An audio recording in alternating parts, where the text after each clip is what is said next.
Bismillahirrahmanirrahim. Assalamualaikum warahmatullahi wabarakatuh. Waalaikumsalam warahmatullahi wabarakatuh. Innal hamdalillahi rabbil alamin, nahmaduhu wa nasta'inuhu wa nastaghfiruhu wa nastahdihi wa natubu ilaih. Asyhadu an la ilaha illallah wahdah la syarikalah wa asyhadu anna sayyidana Muhammadan abduhu wa rasuluh la nabiyya wa la rasula ba'dah. Allahumma fassalli wa sallim ala hadzal nabiyil karim wa ala alihi wa ashabihi wa tabi'ina lahum bi ihsanin ila yaumiddin.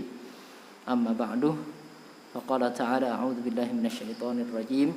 Bismillahirrahmanirrahim. Qul huwallahu ahad. Allahus samad. Lam yalid wa lam yulad wa lam yakul lahu kufuwan ahad. Shadaqallahul azim. Jamaah yang dirahmati Allah Subhanahu wa taala, alhamdulillah malam hari ini kita dipertemukan kembali dalam suasana yang cukup dingin ya, karena agak gerimis malam hari ini. Mudah-mudahan kalau nanti jadi hujan, menjadi hujan yang barokah, menjadi hujan yang mendatangkan manfaat bagi alam semesta. Doa kita adalah Allahumma sayyiban nafi'an. Salam dan salam mudah-mudahan tercurah kepada Nabi besar Muhammad sallallahu alaihi wasallam, kepada keluarga, kepada sahabat dan siapapun pengikutnya hingga akhir zaman nanti. Mudah-mudahan termasuk kita semua yang malam hari ini hadir pada majelis ba'da Isya di Masjid Ismail ini. Jamaah yang dirahmati Allah Subhanahu wa taala, malam hari ini kita akan membahas surat Al-Ikhlas, meskipun tidak sepenuhnya referensinya semuanya dari tafsir Ibnu Katsir, tapi mudah-mudahan substansi yang ingin kita dapatkan malam hari ini, beberapa bahasan kajian terkait dengan Al-Ikhlas, mudah-mudahan nanti bisa kita ambil hikmahnya. Nggih, jamaah yang dirahmati Allah Subhanahu wa taala, pekan yang lalu saya menyampaikan muqaddimah Al-Ikhlas dari sisi maknanya ya. Ikhlas itu maknanya adalah tanpa campuran. Ya, kalau bahasanya adalah kemarin kita analogikan madu atau susu itu adalah murni. Artinya apa? Surat Al-Ikhlas ini muatan utamanya adalah tauhid, kemurnian tauhid. Nah, jamaah yang dirahmati Allah Subhanahu wa taala, disebutkan bahwa Al-Ikhlas ini ada 4 ayat ya. Nanti ada riwayat tentang penyebab turunnya. Namun yang pasti Al-Ikhlas ini adalah surat favorit ya. Sampai kemudian salah satu jok yang terkenal dari Kiai Anwar Zahid yang dari Bojonegoro itu adalah Qul huwaili gitu ya. Kalau nggak bisa baca surat Al-Ikhlas, bacalah surat Qulhu katanya. Ya, seperti itu katanya. Nggih. Baik, surat ini diawali dengan ayat pertamanya adalah Qul huwallahu ahad. Ya, saya sedikit menggarisbawahi sisi tahsinnya dulu ketika kita membaca. Ya, jangan sampai bacaan kita berubah makna. Perhatikan betul bahwa yang di situ huruf pertama di surat ini adalah huruf Qaf, bukan huruf Kaf. Kenapa? Karena maknanya akan berbeda. Ini makhrajnya dekat, sama-sama di mana makhrajnya Kaf dan Qaf itu termasuk makhrajnya apa? Makhrajnya adalah dari lisan atau lidah. Tepatnya lidah bagian pangkal, bagian pangkal belakang itu, mendekati kerongkongan, tapi masih lidah. Tapi lidah bagian belakang sana ya. Ada kaf dan ada qaf. Nah, perhatikan kalau kita baca salah maknanya akan menjadi fatal. Kalau qul itu artinya adalah dengan qaf, maknanya adalah katakanlah.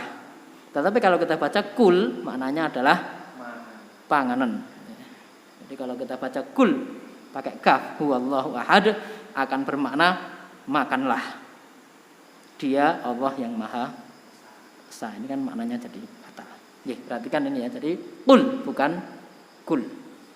Nah, qul ayat ini turun kepada Nabi Muhammad. Ayat ini turun kepada Nabi Muhammad, maka perintah katakanlah itu disampaikan kepada siapa?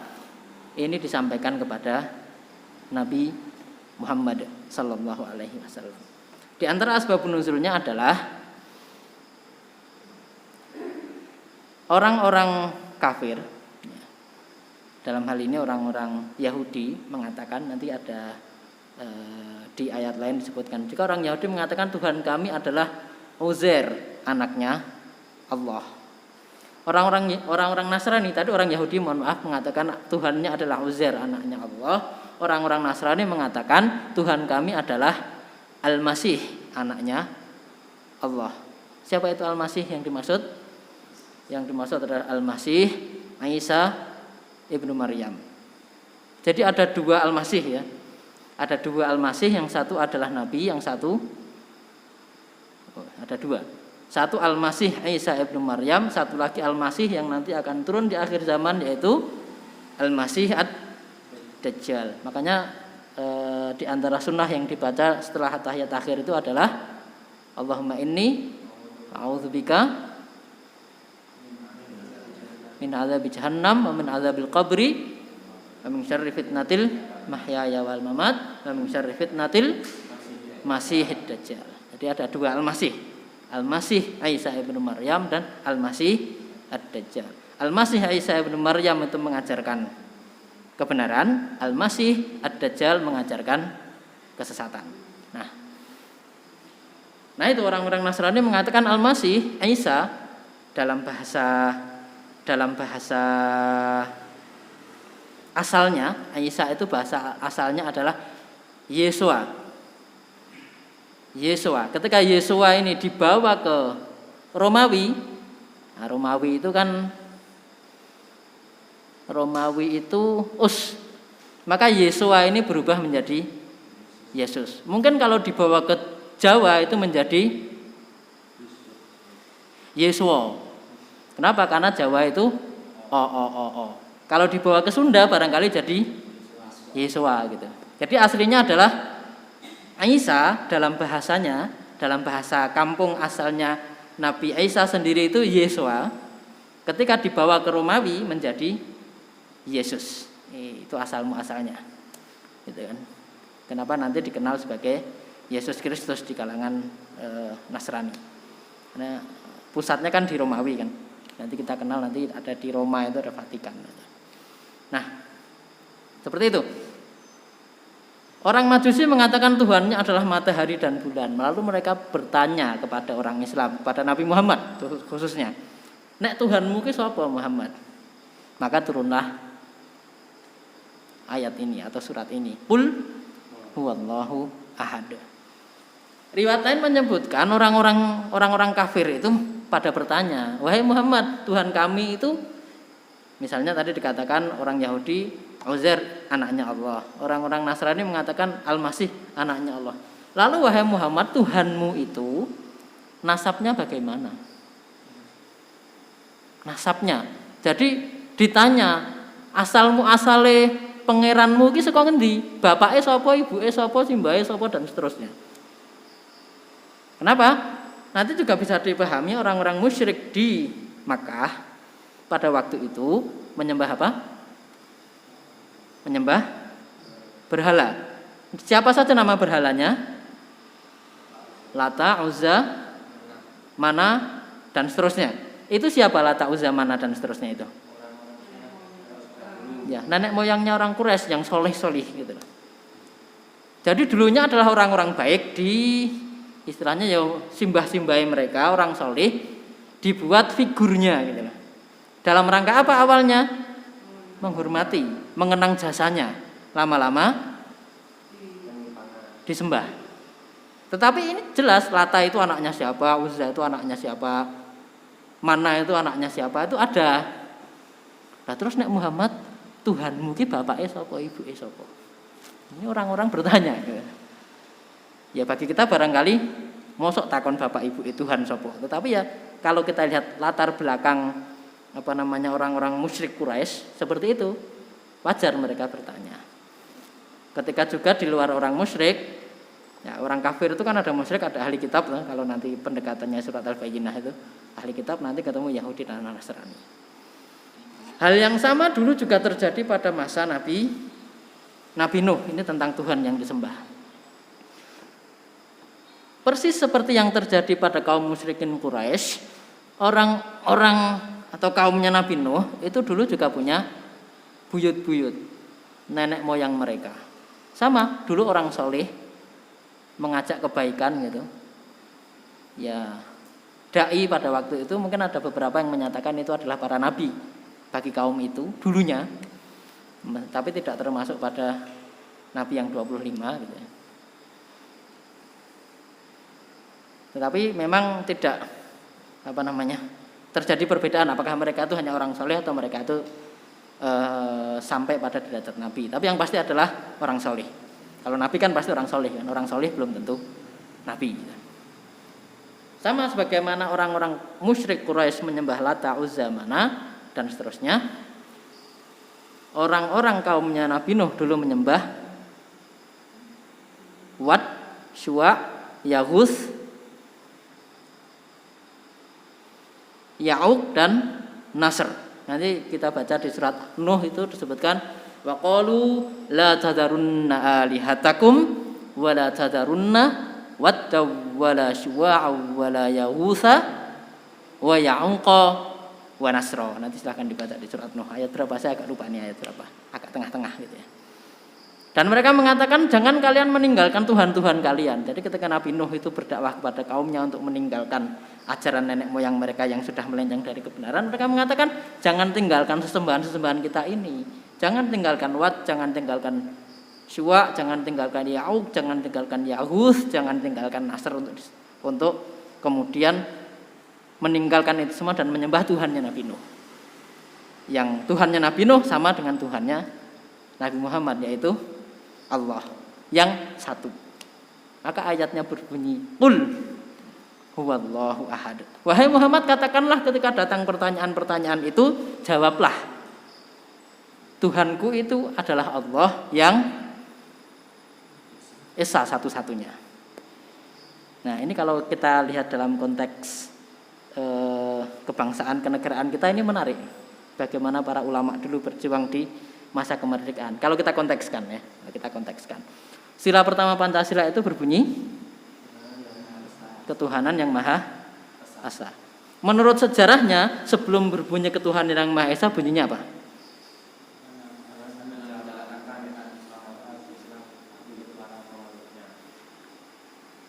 Bunyi awalnya adalah ketuhanan dengan melaksanakan syariat Islam bagi para pemeluknya. Ya, yang menarik adalah kan sebenarnya kalimat itu berbunyi Piagam Jakarta itu kan dengan melaksanakan syariat Islam bagi pemeluknya. Jadi yang kena kewajiban melaksanakan syariat siapa? Ya orang Islam saja. Yang di luar Islam kena kewajiban enggak? Enggak. Tetapi nanti kemudian ada nego kan waktu jelang kemerdekaan itu dari orang-orang Timur, katanya orang-orang Timur akan memisahkan diri, tidak mau bergabung dengan Indonesia kalau bunyinya seperti itu. Meskipun sudah jelas bagi pemeluknya. Kalau bukan pemeluk agama Islam ya tidak wajib menjalankan syariat gitu loh. Tetapi ya ada kata Islamnya itu, katanya itu tidak boleh.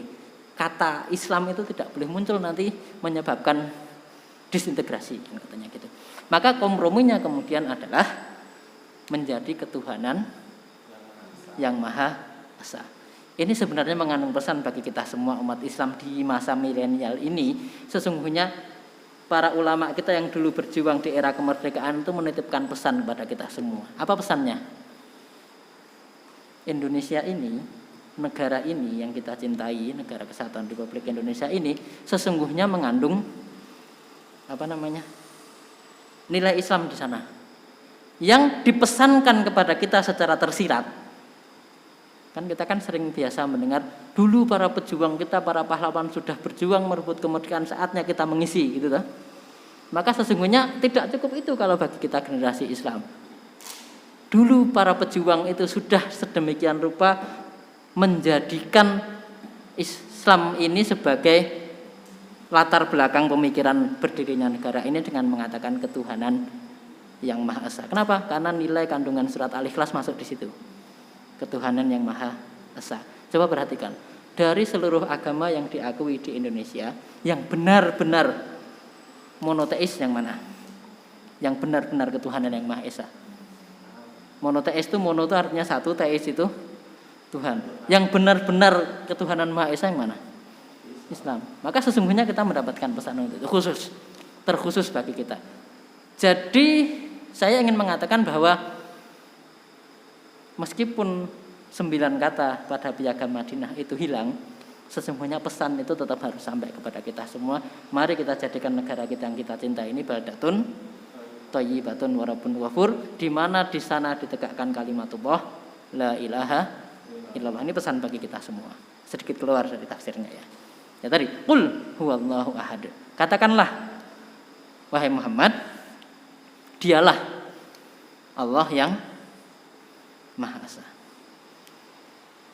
Ya kan? Allahus Samad. Apa itu Allahus Samad? Allah adalah tempat bergantung. Makna yang paling banyak disepakati. Nanti sebenarnya ada beberapa makna, tetapi makna yang paling banyak disepakati para ulama adalah Allah adalah tempat bergantung. Tempat bergantung maksudnya apa? Ya, apapun kehidupan kita, semuanya bermuara kepada kuasa Allah. Ya kemarin menarik ya pertanyaan tentang ada menyinggung konsep takdir itu ya. Ya apa? Ya semuanya apapun yang kita lakukan sesungguhnya kita itu semua adalah berada di bawah genggaman kekuasaan Allah. Tetapi kita tetap wajib untuk berikhtiar mendapatkan hasil sesuai dengan harapan kita. Meskipun nanti hasilnya terserah Allah. Yang diberikan oleh Allah kepada kita itulah yang terbaik. Terlepas barangkali berbeda dengan harapan kita. Seperti itu. Ya, kita langsung maju dulu saja. Nah, di sini lam yalid walam yulad. Nah, tadi menjawab pertanyaan orang-orang kafir tentang nasabnya Allah. Tuhanmu wahai Muhammad iku anake sapa, putune sapa, buyute sapa dan seterusnya. Maka katakanlah Allah itu esa, katakanlah Allah itu satu-satunya tempat bergantung, dan Allah itu lam yalid. Dia tidak mempunyai putra, tidak punya anak, walam yulad, dan tidak pernah pula Allah itu diperanakkan. Diperanakkan artinya apa? Saya dulu kesulitan memahami makna ini. Lam yalid walam yulad, tidak beranak dan tidak pula diperanakkan. Nah, mikirnya suwe. Nek beranak oke lah masuk, berarti punya anak. Kalau diperanakkan apa?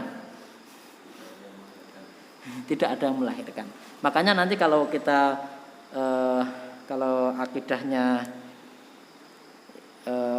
yang menggunakan pendekatan 20 nama wajib bagi Allah itu kan wujud, qidam, baqa, mukhalafatul lil hawadisi, terus qiyamuhu binafsihi. Allah itu berdiri sendiri, ya kan?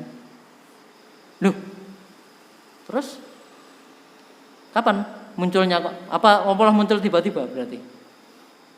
Ya Allah lah permulaan dari segala sesuatu yang ada yang dalam kehidupan kita ini, dan Allah nanti yang juga akan menjadi paling terakhir. Wal awwalu wal akhiru wal zahiru wal batin. Ya. Allah lah zat yang paling awal, Allah lah zat yang nanti juga paling akhir. Badi'us samawati wal ard.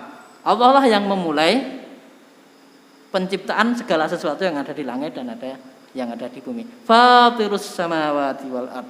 Nanti ayat yang lain menyebutkan. Yang memulai, ya kan? Yang memulai qiyamuhu wujud qidam baqa mukhalafatul lil hawadisi qiyamuhu bi nafsihi wahdaniyah dan seterusnya. Kita kenal nanti 20 sifat wajib bagi Allah itu. Nah, dan yang terakhir, ayat keempatnya adalah walam yakul lahu kufuwan ahad. Dan Allah ini walam dan belum pernah yakun terjadi lahu baginya, bagi Allah itu kufu. Apa itu kufu? Kufu apa kufu? Setara. Makanya kan ada istilah kalau menikah harus dengan yang sekufu. Ya. Jadi kalau memahami, kalau menikah carilah yang sekufu itu, pahamilah surat ayat ini gitu loh, maknanya gitu loh. Walam yakul lahu kufuwan ahad. Kalau nikahlah dengan yang sekufu artinya apa? Yang setara. Setara dalam hal apa?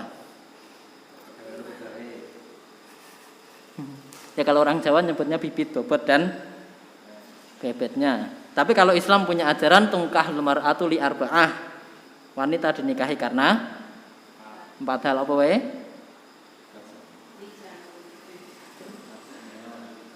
Li jamaliha wa nasabiha apa nih? Wa maliha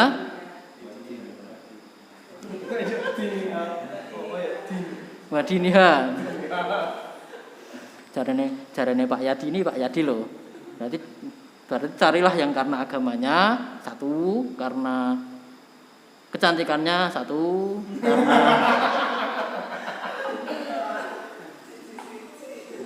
karena hartanya satu. Ya kan jatah papat tuh ini. Ini Pak Yadi loh, bukan saya. Ya, makanya disakatan fakhdha lidzatiddin taribat yadak. Maka carilah kufu itu utamanya dari perkara agamanya, maka selamatlah kehidupanmu. Maksudnya apa? Kenapa saya melenceng ke sini? Saya hanya ingin biar kita ingat makna kufu. Jadi kalau nanti ketemu walam yakul lahu kufuwan ahad, apa ya artinya ya? Oh, nyambung wae rono. Berarti namanya kan adalah kesetaraan. Ini cuma masalah asosiasi bahasa ya. Saya sedang tidak membahas ayat itu ya. Meskipun ada Kiai Madura itu kalau membahas surat An-Nisa itu ya, fankihu ma taba lakum minan nisa, itu maka nikahilah yang top menurut kalian di antara wanita-wanita. Fankihu ma taba lakum, beliau menerjemahkan nikahilah yang menurut kalian top. Ya memang benar maknanya toba itu top, toyib, yang baik gitu. Ya, udah lepas dari itu, kembali ke laptop. Ya, kufuwan ahad, tidak ada yang setara. Ya, tidak ada yang sama. Satu pun ahad, satu pun selain Allah tidak ada yang sama. Nanti ada ayat Al-Qur'an yang lain mengatakan, Allah firman-Nya laisa kamitslihi syai'un wa huwas samiul alim. Tidak ada yang sama menyerupai Allah itu satu pun, wa huwas samiul alim, dan Allah Maha mendengar, Maha mengetahui. Nah,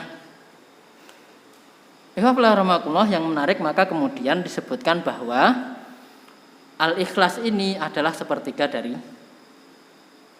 Al-Quran. Kenapa? Ya karena Al-Quran itu diantaranya berisi tentang nama-nama Allah. Dan nama-nama Allah ini kemudian tercakup dalam ayat ini. Pertama tadi ahad, dan kedua adalah walam yakul lahu kufuwan. Tidak ada yang sama selain Allah. Dan Allah lah satu-satunya zat yang berhak menyandang al-asma al-husna, asmaul husna. Asmaul husna itu ada berapa? Ada 99 asmaul husna, tetapi nama Allah itu tidak terbatas hanya pada 99 itu. Nama Allah banyak, segala hal yang maha agung, maha tinggi itu adalah milik Allah, dan tidak ada satupun zat yang boleh menyamainya, tidak boleh yang mengambil kufu. Maka perhatikan, tidak boleh kemudian misalnya seorang muslim melahirkan putranya dan kemudian menamai putranya misalnya dengan nama Ar-Rahman.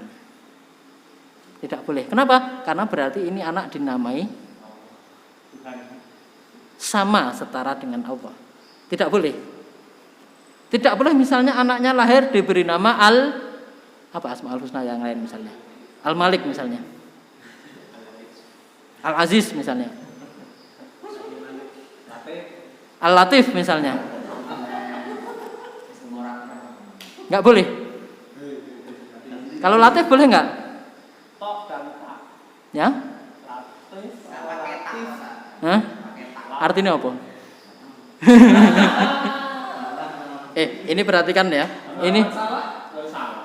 Ini pernah kejadian betulan di daerah Jawa Tengah itu. Kalau ini kasusnya bukan nama Allah ya, kasusnya yang lain. Nuwun sewu, jadi ini untuk kita pelajaran ya. Ada orang anaknya lahir diberi nama siapa? Musyrikin. Ditanya, "Pak, piye to anakmu kok mbok jenenge musyrikin?" "Aku njipuk saka Al-Qur'an." Kuwi ana kata-katane, waduh.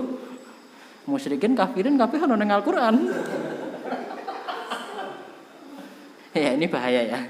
Tetapi apa maksudnya? Ini sekedar untuk kadang-kadang itu kalau salah paham itu asal suku Al-Qur'an itu kan bahaya gitu. Kita harus tahu maknanya. Nah, tadi kenapa kita tidak boleh memberi nama Asmaul Husna? Karena berarti kita menyamakan makhluk dengan Allah. Padahal Allah itu lam yakul lahu kufuwan ahad. Satu, kedua mukhalafatul lil hawadisi. Berbeda dengan sesuatu yang datang belakangan dengan ciptaannya. Laisa kamitslihi syai'un, tadi sudah saya baca ayatnya. Maka tidak boleh memberi nama anak Al-Latif. Kalau Latif boleh enggak?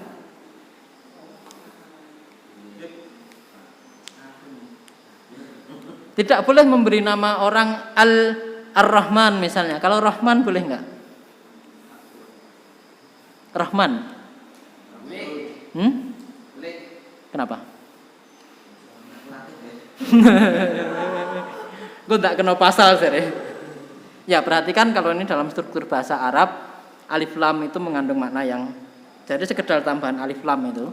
Jadi kalau latif itu maknanya yang lembut, tapi kalau al-latif maknanya yang maha lembut.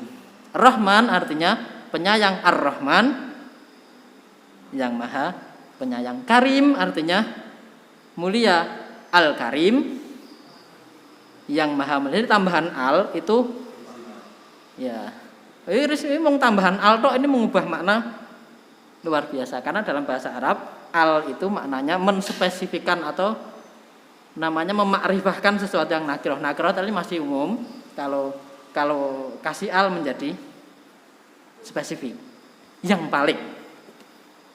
Ya, makanya semua Asmaul Husna kan Ar-Rahman, Ar-Rahim, Al-Malik, Al-Qudus. Atau untuk menyespesifikkan yang lain biasanya digunakan ya kata iya. Makanya kalau ada yang menghafal nazam Asmaul Husna itu kalau generasi dulu, barangkali generasi RRI itu ya, kalau jelang azan maghrib itu yang setel adalah Asmaul Husna. Kalau sambil nunggu, biasanya pas Ramadan nunggu azan kan, yang setel Asmaul Husna toh. Kalau menunggu subuh kan yang setel Tarhim. Ya Arhamar Rahimin, Irhamna. Generasi RRI, generasi Instagram wis beda soalnya. Ya kan? Itu kalau nunggu subuh, azan subuh Tarhim, menunggu azan maghrib biasanya kan nas'aluka ya man huwallahul ladzi la ilaha illa huwar rahmanur rahim. Al-Malikul Quddusus Salamul Mu'minul Muhaiminul Azizul Jabbar, dan seterusnya sampai As-Saburul Ladzi laisa kamitslihi syai'un wa huwas samiul alim. Generasi yang agak sekarang nazam yang sering dibaca adalah Ya Allah, Ya Rahman, Ya Rahim, Ya Malik, Ya Kudus, dan seterusnya, menggunakan ya sebagai yang menspesifikkan, memahakan dengan pilihan kata ya, tetapi maknanya sama, adalah untuk membedakan Allah ini dari makhluknya yang menjadi maknanya adalah maha. Ya, Mas Latif aman. Tapi jangan sekali-kali coba menambahkan al. Pilihan yang lain maka kemudian menambahkan Abdul misalnya. Abdul Rahman, Abdul Rahim, Abdul Malik.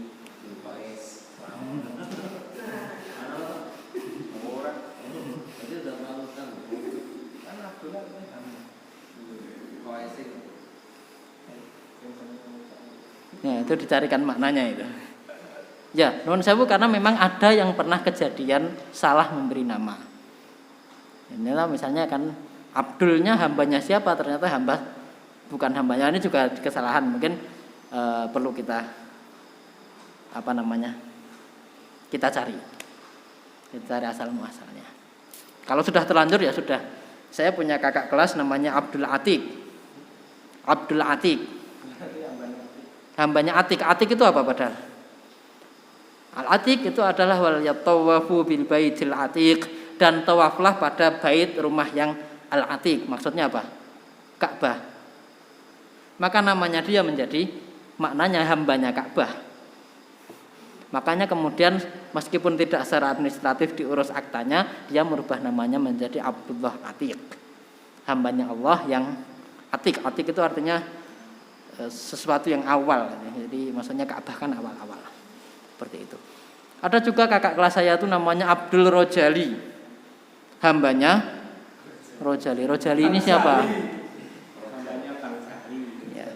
Maka kemudian beliau kakak kelas saya ini mengubah namanya menjadi yang mirip-mirip menjadi Abdul Jalil. Abdul Jalil ya. Ya ini karena di antara kandungan Al-Qur'an ini adalah nama-nama Allah, dan nama-nama Allah ini mengandung sepertiga dari Al-Qur'an. Maka disebutkan siapa yang membaca Al-Ikhlas sesungguhnya dia sudah membaca sepertiga Al-Qur'an. Maksudnya sepertiga dalam hal apa? Dalam hal mengagungkan nama-nama Allah. Ya. Nanti ayat lain menyebutkan walillahil asmaul husna fad'uuhu biha. Dan Allah mempunyai nama-nama yang agung, maka berdoalah dengan asmaul husna itu.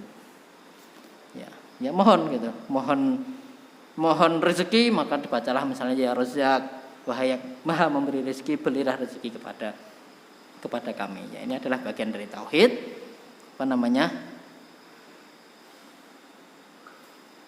Ini adalah bagian dari tauhid. Satu-satunya yang mempunyai nama yang agung adalah Allah Subhanahu wa taala. Riwayat lain tentang surat Al-Ikhlas ini disebutkan bahwa dahulu pada zaman Nabi Shallallahu alaihi wasallam itu ada seorang sahabat. Ada seorang sahabat yang sahabat ini adalah pemimpin dari suatu kaum gitu ya. Jadi gampangannya kalau Madinah itu kotanya, di bawah kota itu kan ada kecamatan, kelurahan, dukuh gitu ya. Ya barangkali gampangannya untuk memudahkan asosiasi kita namanya Pak Dukuhnya di suatu tempat gitu misalnya. Itu kalau mengimami warganya itu selalu suka membaca surat Al-Ikhlas. Jadi favorit banget toh gitu ya. Tetapi ternyata bedanya sahabat dengan kita kan gitu. Kita itu kena diimami, sing imam maca Al-Ikhlas terus kan seneng. Tapi sahabat itu yo antarane seneng dan kok aneh gitu loh. Kenapa orang ini kalau ngimami selalu membaca Al-Ikhlas gitu loh. Iki ya bukan masalah apa, kok aneh loh, kok ngimami selalu membaca Al-Ikhlas. Padahal Al-Qur'an itu suratnya ora mung Al-Ikhlas. Maka ini diadukan kepada Rasul sallallahu alaihi wasallam, wahai Rasul, Pak Dukuh kami ini ya, bukan dukuh dalam makna sebenarnya ya. Jangan pendekatan aja. Nak ngimami kok selalu baca Al-Ikhlas di ujung salatnya gitu. Ini kemana gitu. Maka kemudian Nabi memanggil sahabat itu, menanyakan tentang sahabat itu, kenapa dia membaca seperti itu, tanyakan alasannya. Jadi Nabi itu kalau ditanya enggak langsung wah iki ngene enggak, tapi ditanya dulu. Itu alasannya apa maca kuwi. Maka si sahabat tadi menyatakan di dalamnya terdapat nama-nama Allah yang agung. Ya. Maksudnya makna yang terkandung di dalamnya adalah semua keagungan Allah, maka aku suka membaca keagungan Allah itu. Dan ketika itu sampai beritanya kepada Nabi Sallallahu Alaihi Wasallam, apa sabda Nabi? Katakan kepada dia, kepada Pak Dukuh itu dalam tanda kutip, apa? Katakanlah bahwa Allah mencintainya. Ya. Kenapa? Karena Allah diagungkan namanya. Seperti itu. Nah inilah kandungan dari Al-Ikhlas, ya kan? Surat yang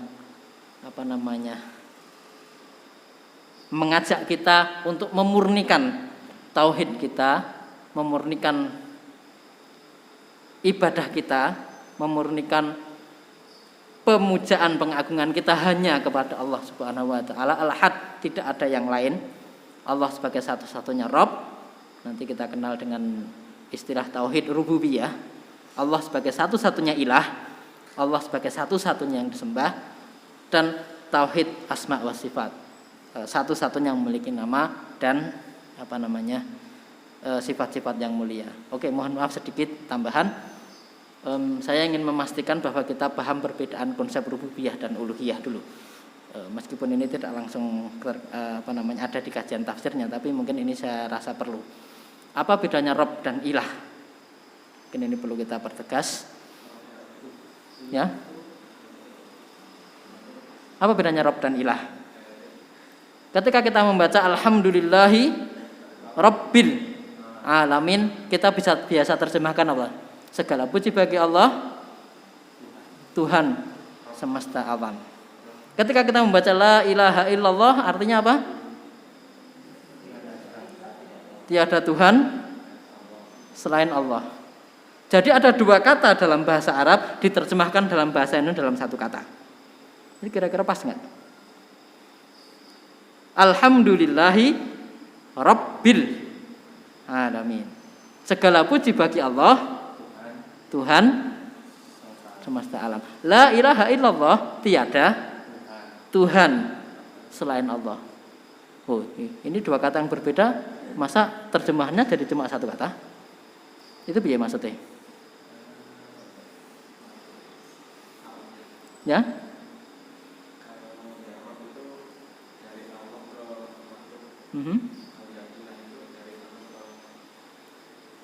Ya, yang beda adalah orientasinya. Perhatikan, maka nanti kita kenal namanya Rabb, itu tauhid rububiyah ya.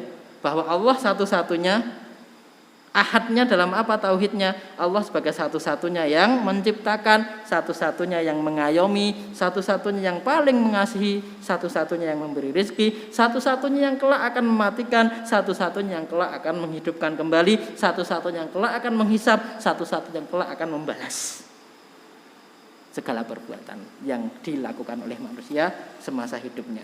Itu makna Rabb, tauhid rububiyah. Adapun uluhiyah, la ilaha illallah. Apa maknanya? Tiada Tuhan tapi ke atas, bottom up. Kalau Rabb tadi bottom down, top down. Top dari atas, down itu turun. Kalau bottom up, bottom itu bawah, up munggah. Makanya nang medsos kan up diunggah gitu.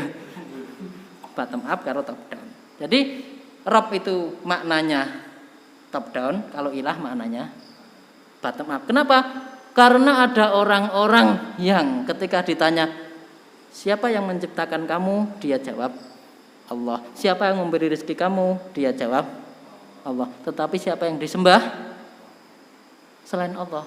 Siapa yang dimintai doa selain Allah? Itu orang-orang Quraisy kan seperti itu, kalau musyriknya kan di situ.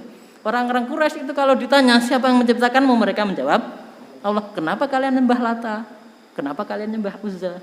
Kenapa kalian menyembah Mana dan seterusnya? Nah, itu berarti kesalahan tauhidnya orang-orang musyrik Quraisy waktu itu adalah pada uluhiyahnya. Ya kan?